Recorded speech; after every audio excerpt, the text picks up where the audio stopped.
apritada pork with gulay. Kasi kung ayaw ko ng pork, gulay lang ang sa akin, mga kakusin. Yan, iprito muna natin yung carrot. Isa natin. Yan. Tapos, isunod natin ang patatas, mga kakusin. Yan, ganyan. Para hindi ang ating ulam, mga kakusin. Ganyan lang po, mga kakusin, magluto ng apritada with gulay. Apritada pork with gulay, mga kakusin. Yan, ganyan. Ating muna iprito-prito, mga kakusin, ng mga 5 minutes. Yan. Hayaan muna natin siya dyan para lumambot ng kaunti ang carrots at saka patatas. At ngayon nga, mga kakusin, ay luto na yung ating piniritong carrots at saka patatas. Ngayon ay ilagay naman natin yung pinalambot na pork, mga kakusin.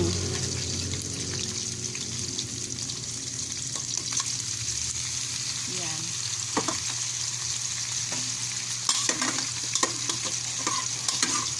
Ilagay naman natin. Yan siya, mga kakusin, yung pork na pinalambot ko. Haluin natin kaunti.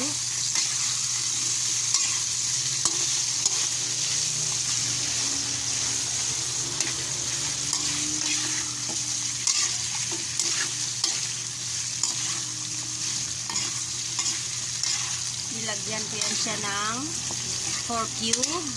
Ngayon, lagyan naman natin siya ng Del Monte tomato sauce, mga kakusin. Del Monte, Bikinimen. Bikinimen, Del Monte.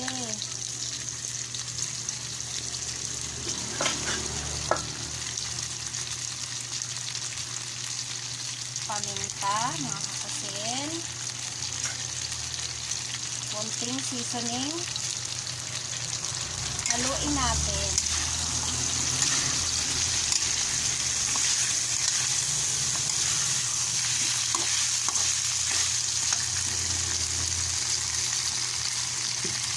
Lagyan natin ng konting tubig. Yan. Haluin natin, mga kakusin.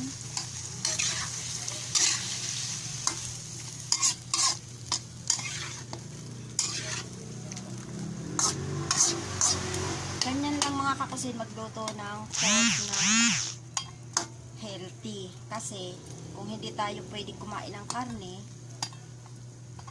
para maalagaan natin ang health natin, ay yung gulay na lang ang ating uulamin, mga kakusin. Kasi mga maedad na tayo, mga lola na tayo, maggulay na lang tayo. Yung mga karne na lang ay sa mga bata na lang yung karne, yung mga gulay na lang ang sa atin, di ba po?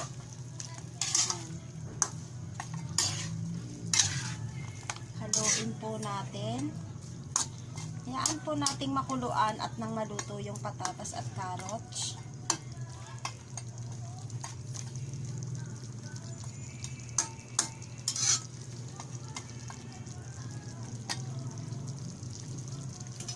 Atin muna pong takpan para maluto.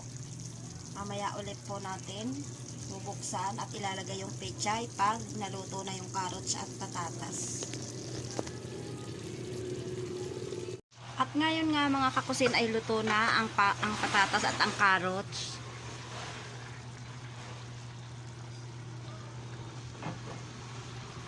Haluin natin.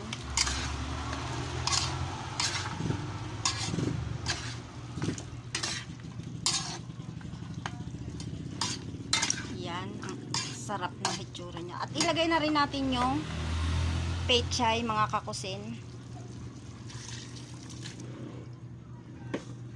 Yan.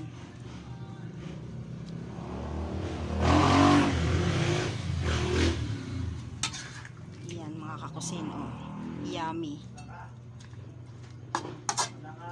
Ganyan ako magluto ng karne ng pork mga kakusin para healthy siya mga kakusin. Pakukuluan muna natin siya ng mga 5 minutes para maluto yung kanyang mga gulay at ang pork niyan mga kakusin malambot na at luto na kasi pinalambot ko na yung pork mga kakusin. Nilaga ko na siya. So kaunting kulo na lang ito mga kakusin ay luto na siya. Yan. Very yummy ang amoy mga kakusin. Sobrang sarap ng amoy niya oh. Oh. Yan. Magluto na rin kayo mga kakusin. Maraming salamat sa panonood nyo mga kakusin. Ito ay sa bersyon ng Erlinda Kusin Vlog. Bye bye. Maraming salamat. Luto nyo na rin. I hope na nagustuhan nyo ang aking luto for today mga kakusin. Kayo ay magluto na rin ng ganito. Madali lang po itong gawin. Healthy pa. Maraming salamat mga kakusin. Bye bye. Shout out kay Anime World. Anime World, shout out sa'yo. Shout out din sa'yo dyan.